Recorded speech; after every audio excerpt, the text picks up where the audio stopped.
Alright, another Revell. Let's give another Revell a try. I'm not a huge fan of the past ones, but you know, let's see. So this is the Corvette C7R. Haven't opened it yet. I did just cut off the plastic. 64 parts. That sounds relatively easy. Here's the colour callouts.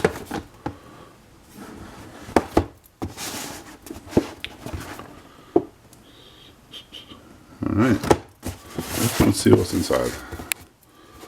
Let's see if I can do this one-handed. There you go. Alright, let's see what's in here then. Small sprue. Wheels, steering wheel, bucket seat.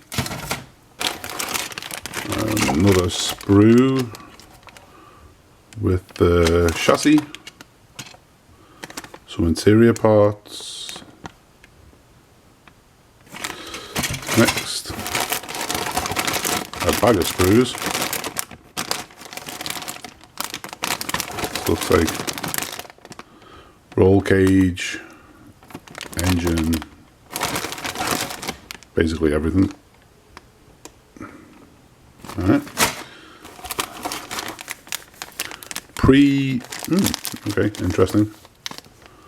Pre-painted glass. Let's see. It doesn't look bad, right? Not too bad. I like that.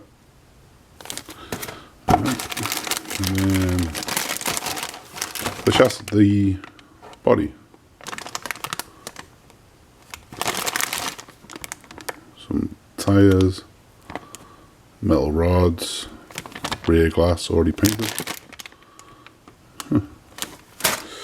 In here, another sprue, looks like the door cards, and the hood, or the bonnet, whatever you want to call it. And some, let's see, what's this? Decals.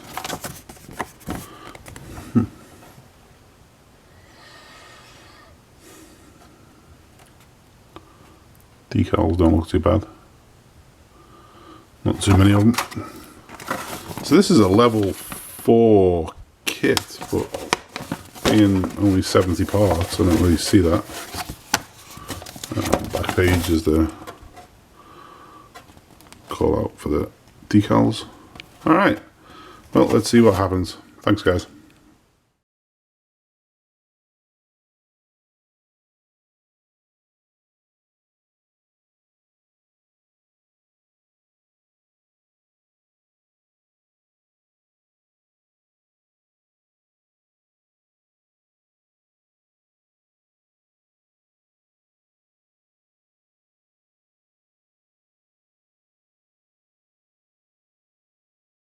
Something I've learned over the past handful of models is always pre-build the roll cage. It just makes life so much easier. And then also, if you can, pre-build the motor as well. Just makes it easy life after everything's primed and painted.